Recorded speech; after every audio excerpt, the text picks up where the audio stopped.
In today's One Piece video we explain what we believe is the best theory about the true nature of Luffy's devil fruit. Not some mythical monkey stuff from mythology. Hanuman, Sun Wukong, Ching Chang Chong and whatever those 20 other monkeys are called in various mythologies. Luffy is certainly based on one of those monkeys, I agree. But that's about it. It doesn't mean he's that exact monkey, just based on them, as are many other anime characters. And we are not trying to turn rubber into oil or resin either, because we just think rubber is rubber, period. Why would it suddenly be anything else after 25 years? There's no reason at all to change its ability, and yet we can explain the true nature of Luffy's devil fruit without changing his rubber attribute. Of course, we will also show you why his rubber ability behaves so differently from regular rubber, and where all those other abilities Luffy can use come from, such as heat, blood vessel enlargement, Zoan transformation, and so on.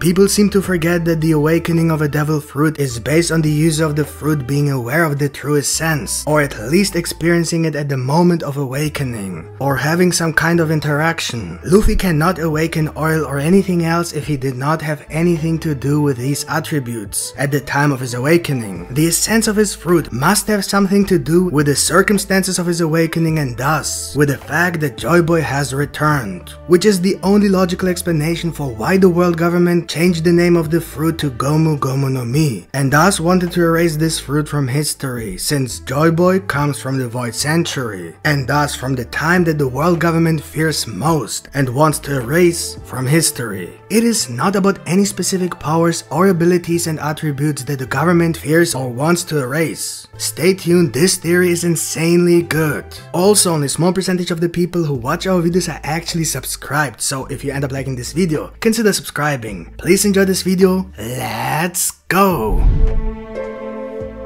The true nature of Luffy's devil fruit isn't rubber. We all know that from the hints made in the last few One Piece chapters. So basically, the world government changed the name of an ancient devil fruit that probably hasn't awakened since the Void Century to Gomu Gomu no Mi to erase it from history. Because of the importance of this fruit, it was stolen by Shanks and later eaten by Luffy, who now awakens its true essence, which the world government fears so much, and why the Gorosei ordered CP0 to eliminate Luffy immediately, instead of capturing Nico Robin, the last living person who can read the lost language and thus reveal the secret of the poneglyphs, the greatest secret in the world, which should also be the greatest fear of the world government. But apparently not. Luffy has all of a sudden higher priority. There are some very important questions that need to be answered in order to understand the whole mystery. If you can't answer even one of these questions, then your theory about Luffy's devil fruit is either wrong or at least incomplete. Number 1. Why is Nico Robin as the key to the secret of the Void Century less important than the awakening of the mysterious devil fruit that Luffy ate? Number 2. If this devil fruit is so important, why didn't the world government eat the fruit? Number 3. How does changing the name of a fruit then erase that fruit from history? How does that work? The fruit is still the same fruit, just with a different name. What exact purpose did the world government have in mind when they changed the name? This leads directly to the next question. Number 4. If rubber is not the essence of the fruit,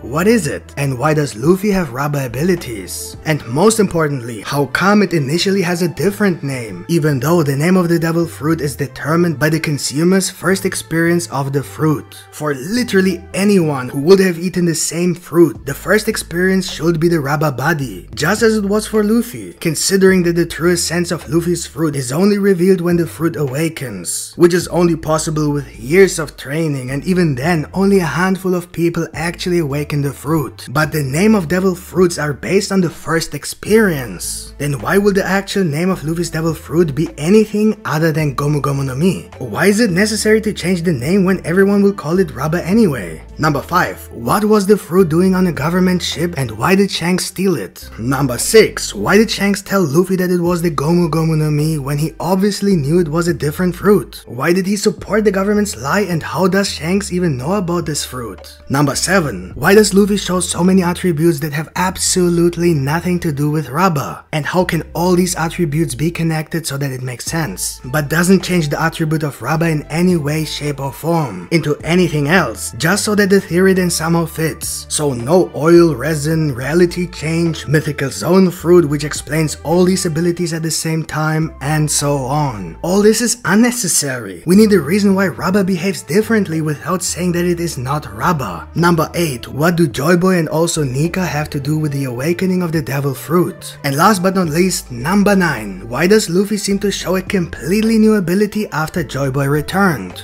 Okay, so let's go. In the last One Piece chapter, we know that Zunisha has confirmed that Joy Boy has returned, a character from the Void Century and thus from the time that the world government wanted to erase. The only reason they are hunting Robin is because she can read the poneglyphs and thus reveal their secrets. But if Luffy's Devil Fruit Awakening has anything to do with Joy Boy, it automatically has to do with the Void Century and thus the awakening of the Void Century itself, depending on exactly how Joy Boy has returned. So Luffy's fruit is feared because of the Void Century, not because of possible hidden power. This is also the reason why the world government did not let anyone in the navy eat the fruit, because not even they are allowed to awaken this fruit. The world government literally tried to erase the fruit from history by changing its name from something that describes the essence of the devil fruit based on what the previous user experienced after eating the fruit, to something that does not correspond to the reality of the fruit, in this case Gomu Gomu no Mi, which oddly enough was nevertheless the first thing Luffy experienced after eating the fruit himself, which was that he became a rubber man. So he would have named the fruit after rubber anyway, even without Shanks or the world government. So what is the point? Perhaps we are simply asking the wrong question. Instead of asking what the core essence of the fruit is, we should be asking why the fruit isn't actually really called Gomu Gomu no Mi, if the rubber ability is so obvious and so present in the core essence of the fruit itself. Why would anyone think of giving it a different name based on what they experienced after the fruit awakened? If you sit down for a few minutes and really think about it, many theories make no sense. Something's wrong. There's an aspect to the way the fruit is explained and the rubber ability that just doesn't fit with what we know in One Piece. And I understand all the great theories about oil and resin. There are tons of amazing ideas, really. But just imagine for a moment that Luffy isn't a rubber man, that all those years were a lie, and that he's really an oil man. Imagine that this is suddenly revealed in One Piece. At first it will be a shock, but then we start to think about the purpose. What is the purpose? And how exactly will this change anything? What contribution does it make to One Piece and to Luffy as a character if the only thing that changes is the fact that he's made of oil and not rubber? Will this change affect the plot in any way? I don't think so. I think the real essence of Luffy's Devil Fruit must be important for the whole series. I am talking about important things. The Void Century, the One Piece, Joy Boy, Nika, Roger, really huge things, you know? Oil just can't keep up with those expectations. It's as simple as that. I mean, oil could certainly be used to explain a lot of things about Luffy. You have probably heard all these theories, but that's about it. It would only serve to fill in plot holes about Luffy's abilities, like how Gear 2nd or Firehawk works, but even then it wouldn't explain things like the transformations, which are obviously based on the 3 Zoan transformations, which most likely refer to a mythical devil fruit type, Wisdom King, as it was clearly mentioned in the manga. But all these abilities that come with the rubber attribute, Gear 2nd, 3rd and 4th, and every single attack like Firehawk, or changing the trajectory of his attacks, all these things Luffy was able to use before the awakening of the fruit, and therefore, and this is extremely important, these things are not dangerous to the world government, so they are also more or less irrelevant to the true nature of the fruit. Otherwise the world government would have stopped Luffy much earlier if the things he's currently using had anything to do with the awakening of the fruit. They literally didn't care. Luffy beat the crap out of everyone from the Marines to the Warlords of the Seas to the Empress. Whether it was in one of the government kingdoms, in his lobby, in Peldown, Marineford, yes, he even punched the Celestial Dragon right in the face in public. Believe me, if any of the abilities Luffy used during these incidents had anything to do with the reason the government changed the name of the fruit, thus pointing to the awakening of the fruit, Luffy would have become the most wanted pirate much earlier, and not just now when the fruit is about to awaken. Luffy used the fruit exactly as the government wanted, even supporting their lie and making the Gomu Gomu no Mi known worldwide. So basically, Luffy helped the world government erase the true nature of the fruit from history by making the Gomu Gomu no Mi one of the most famous fruits in the world. They knew full well that Luffy was using the legendary fruit, since they were the ones who changed the name, so they just didn't see any threat in Luffy and his abilities, and certainly never expected the fruit to awaken, since Luffy never showed anything that could indicate an awakening anytime soon, precisely because he always believed in the Rubber Essence. The ability of awakening will certainly explain why Luffy can use all these different attributes and techniques, while at the same time, it must have something to do with the reason why the government tried to erase it from history, and thus something to do with Joy Boy, and thus ultimately with the Void Century that is undeniably the world government's greatest fear. Therefore, they changed the priority from Nico Robin, the person who could find out the truth, to Luffy, the person who could awaken the truth, and therefore a much more dangerous threat. So the core sense that the world government was trying to hide must have something to do with knowledge or skills that would help Luffy become the Pirate King, not power that the government could have used for themselves. Awakening a Devil Fruit requires an awareness of the true essence of the Devil Fruit, as the user experienced the true potential and essence during the awakening process, so it is connected to understanding the capabilities of their Devil Fruit. But if someone doesn't even know the core essence, or even worse, as is the case with Luffy, believes that the core essence is something else, and thus focuses on something completely wrong, how is that person supposed to awaken the Devil Fruit? Literally impossible. So Luffy can't awaken the Devil Fruit if he doesn't know the essence. But it seems that he still managed to awaken the fruit, and certainly not through any connection to oil or resin or whatever. None of these attributes believed to be the core essence helped Luffy awaken the fruit, and thus none of these attributes can have anything to do with the core essence and thus the awakening itself. So the general circumstances of Luffy's awakening must have something to do with the ability of awakening and thus the true ability of the Devil Fruit. But what exactly helped Luffy to awaken, if we assume that he really did awaken? We know that Luffy was determined to win against Kaido and thus represented a certain will, which, like it or not, has been the main theme of One Piece for 25 years. So if the true essence has something to do with the inheritance of the will of previous users, we shouldn't be surprised or angry, because it's been right in front of our eyes the whole time. Then we also know that Luffy's primary goal, and thus his will to defeat Kaido, was to free Wano from Kaido's tyranny. The theme of Wano is clearly slavery and the people who wants to be freed. This was emphasized many times, including when Who's Who first mentioned the Gomu Gomu no Mi, and then immediately after revealed the Sun God Nika, who was known to free slaves, just as Luffy promised not to leave Wano until Kaido was defeated, and thus all slaves were freed. Slavery was very clearly addressed in the last One Piece chapter, when after defeating Luffy, Kaido openly stated that he would continue slavery and that every single citizen of Wano was his slave. Also, Yamato and Momonosuke kept talking about this issue, saying that slavery will continue if they give up. Yamato bet everything on Luffy, believing that he was the one Oden meant in his writings to be the person who would emerge in 20 years and free Wano. That is, free all the slaves and thus ultimately be the one who would bring the dawn upon the world. The person everyone was waiting for. Joy Boy. Speaking of dawn, we know that it is currently night in Wano, and we all know that when Joy Boy appears, sometime very soon the sun will rise and bring dawn upon Wano, symbolizing the defeat of Kaido, the return of Joy Boy, and the freedom of the slaves. And then when Joy Boy actually returned in the last chapter, he made an expression in the form of a grin, which in Japanese can be translated as Nika, like Nika the sun god. So if Joy Boy is known for always having a big smile on his face, like a grin that can be translated as Nika in Japanese, then maybe Nika is Joy Boy. Obviously Nika is a real name, at least it seems so, but Joy Boy is a nickname for someone who is as happy and full of joy as a little boy. Joy Boy. So if Nika is Joy Boy and Luffy awakened the Devil Fruit after he was determined to free Wano from slavery, representing the will of Nika, then it makes sense why Zunesha said Joy Boy returned, because Joy Boy's real name could be Nika, the sun god who was called Joy Boy because he was always grinning, the same person that Luffy already portrayed. And as we know, after Luffy ate the Devil Fruit, he said that since then he is suddenly much happier, like a boy full of joy, just like Nika, a Joy Boy. But what could all this mean? If Luffy has a connection with Joy Boy, that is Nika, and if this connection was triggered by the awakening of the Devil Fruit, then it means that at that moment, Luffy used, even if unintentionally, the true essence of the Devil Fruit, allowing the fruit to awaken, which seems supposed to have something to do with will, and thus with the inherited will, the main theme of One Piece. At this moment, the will to free the slaves, as Nika has done in the past.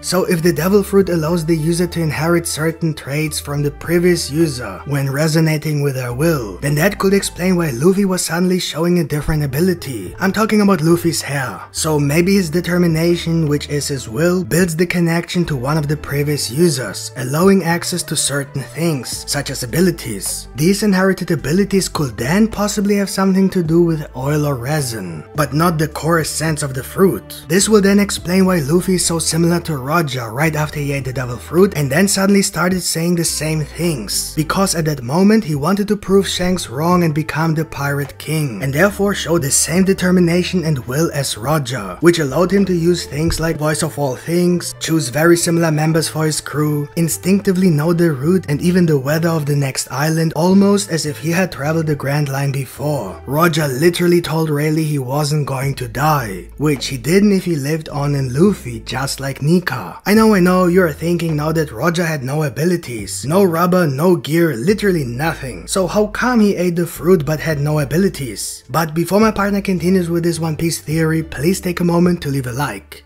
Thank you. So all this would then also be the reason why both Roger and Luffy inherited the smile from Joy Boy. But wouldn't that mean that Roger ate the fruit before Luffy, and thus Roger must have had the same abilities as Luffy, such as rubber? And this is where the world government comes in, as they were the ones who tried to erase the true meaning of the fruit from history by changing the name to Gomu Gomu no Mi. But changing the name alone doesn't erase the fruit from history. As we have seen, Luffy immediately had rubber powers after eating the Gomu Gomu no Mi, and thus he would have named the fruit Gomu Gomu no Mi anyway, because that's how devil fruit naming works, since they're all based on the user's first experience. In this case, even without Shanks or the world government, Luffy would have named the fruit Gomu Gomu no Mi. So it looks like the world government didn't just change the name of the fruit, but rather made it possible for the name of the fruit to be changed to Gomu Gomu no Mi by adding the ability of rubber to the devil fruit, which was not part of this devil fruit before. If we look closely at Dr. Vegapunk's document, we can actually see Luffy's devil fruit. We see a rocket plus Luffy's devil fruit equals a monkey with rockets. Now, many people have read too much into this, but what this document could basically be saying is simple math. We have a rocket added to the devil fruit, creating a monkey with rockets. If we change the position of each factor, we know that the devil fruit is a monkey without the rockets. So what this picture most likely represents is that the true ability of the devil fruit is to evolve by adding to it elements that can change the devil fruit itself. Exactly how this works is unknown, but it would explain why Luffy can make so many abilities that have nothing to do with rubber, and why can he use rubber in ways that rubber shouldn't be used, because he combines it with various abilities that have been added to the devil fruit over many generations by users who have eaten the fruit before. So if we know that Dr. Vegapunk, as someone who works for the world government, has documents that show how the fruit works, we can also know that the world government changed the name of the fruit. Even though the fruit right now is called what Luffy would have called it himself, we can conclude that the world government knows the secret of the fruit, which is that they can add abilities to it, and thus they have added the rubber ability to the devil fruit so that they can call it the Gomu Gomu no Mi. Just look at this picture and replace the rocket with rubber, and you have a monkey with a rubber body, just like Monkey D. Luffy. We can almost be sure that Dr. Vegapunk has no method of adding elements to a fruit, otherwise we would have seen this many times in the Navy. People suddenly having multiple attributes for devil fruits that normally should have no attributes other than the core essence of the fruit itself. So that means the only way the world government could have added the rubber abilities to the devil fruit is to use the core essence of the devil fruit itself, which allows abilities to be added to it. The same concept as One for All. We all know Oda loves this concept of Horikoshi, which would explain exactly why he's such a fanboy of My Hero Academia, literally the only series he has promoted so heavily in the last 25 years. So the conclusion is that the reason Roger didn't show rubber abilities could be the rubber ability was added after Roger's death. We know that the world government most likely did not have the fruit in their possession for 800 years, but after Roger's death, they suddenly had the devil fruit on on one of the ships, suggesting that they either found it after 800 years of searching or that someone who found it recently died, and therefore the fruit reappeared. And right after Roger died, the fruit suddenly reappeared, which was the first time that the world government got their hands on this fruit and used its ability to immediately add the rubber abilities so that people would believe that it was the Gomu Gomu no Mi. But wouldn't Roger be able to use at least the other abilities of the devil fruit? Because that's the whole core of this theory, as we assume that Luffy uses rubber in a way that normally can't be used, because the devil fruit has more abilities that Luffy combines with rubber, making it behave like something it shouldn't. For example,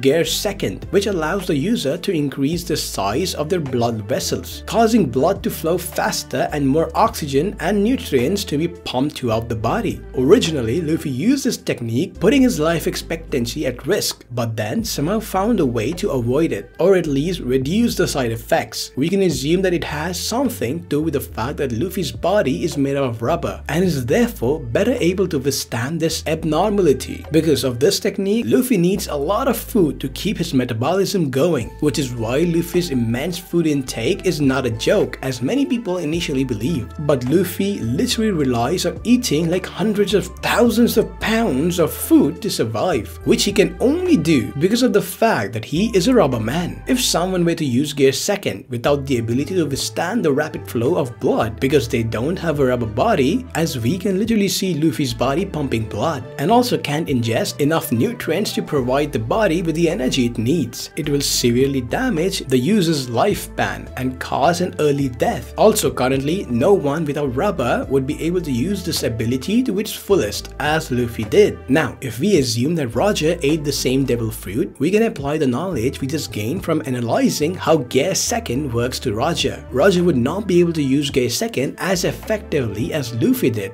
because it requires an extreme enlargement of the blood vessels that a normal person cannot sustain unless they have a rubber body that expands the veins and the body as a whole, which they can then use to pump blood the way Luffy does. So if Roger had used Gear Second, he could only use a fraction of what Luffy shows and would still severely damage his body, mainly because not only is his mere human body not made for such rapid blood flow, but also due to the fact that the increased blood flow automatically changes overall blood circulation and thus the heart rate, making metabolism work much faster and thus skyrocketing the energy used to keep the user alive. If the person using Gear Second can consume enough nutrients, their organs will be severely damaged over time, which Luffy can only avoid by being able to stretch his stomach and eat over 1,000 pounds of food, something Roger couldn't do. So even if Roger used Gear Second in a much weaker version, he would still suffer damage and eventually suffer a disease that would sooner or later cost him his life at a relatively young age. And as we all know, Roger has said that he is indeed suffering from a disease that will soon cost him his life. It's almost as if he's been using Gear Second throughout his entire journey. It's pretty obvious why Roger wouldn't be able to use Gear Third and therefore automatically wouldn't be able to use Gear Fourth. So any abilities Roger might have gotten from eating the fruit must be the same abilities Luffy got, which can match Roger's abilities. For example, the instinct of where they need to go to find the One Piece one day. Because if Joy Boy made the route with all the poneglyphs, then that would explain why Roger found the One Piece and why only Luffy will be able to find One Piece, because it most likely requires the instinct of the devil fruit that Luffy ate. Of course, you can also say that anyone else could find the One Piece, but there is no denying that somehow Luffy is always on the right route. That is why it is believed that only Joy Boy can become the Pirate King. For example, Kaido firmly believes that this is the case, which is why he thought that he must be Joy Boy. If this is true, then it explains how Oden knew exactly that in 20 years someone would show up to free Wano from Kaido, because he might have known about the secret of Roger and Luffy's devil fruit, and that Roger asked Shanks to take the fruit when he died and give it to his son Ace, who in 20 years would be old enough to become the Pirate King, with all the inheritance the fruit had for him, which would then help him find the One Piece. Maybe Shanks even had some something to do with why the fruit was given the rubber ability, because this could be the only solution to how to use the devil fruit without dying, which is why he made it very clear to Luffy that this was the Gomu Gomu no Mi, because under no circumstances was Luffy allowed to use this ability to increase blood vessels without first properly training his rubber body. And so Shanks stole the fruit from the government ship and brought it to the island where Luffy, Ace and Sabo lived. But instead of Ace, Luffy ate it. And so his destiny began with a grin like Joy Boy and a desire to become a pirate king just like Roger. Shanks knew that what Luffy did was irreversible. He has become what Ace should be. And so Shanks sacrificed his arm for the next generation and gave him the straw hat that once belonged to Roger, asking him to return it when he becomes a great pirate, just like Roger did when he was a great pirate. So the basic idea is that Roger couldn't use the devil fruit the way Luffy could because his body wasn't adapted to all the abilities, and that he used the devil fruit to find the One Piece rather than a weapon the way Luffy does. But even with a little use, his body was severely damaged, causing him to suffer a disease that would eventually cost him his life. Luffy, on the other hand, seems to have much more ability due to his rubber body. So according to this idea, there were several previous users of the devil fruit, but only Luffy awakened it. We can say that there was a person who had the ability to increase the blood vessels, then a giant who ate the fruit that allowed Luffy the ability for Gear 3 that only his rubber body makes possible. And then there could also be a previous user who had the Mystic Zoan fruit, Wisdom King, that Luffy can use with a combination of all the gears along with his rubber body and Haki. Red Hawk could then come from someone who has the ability to generate heat, and thus probably Nika, the sun god, who could have eaten the sun devil fruit. If this is all true, then the name of the fruit could be Keisho Keisho no Mi, the inheritance fruit, which would also explain the main theme of One Piece, the inheritance or will. So that's it for you folks. Hope you guys enjoyed this video, and if you did, don't forget to smash the like button, and if you're new to our channel, make sure you subscribe with the notification bell turned on. See you guys in the next video. Yami out.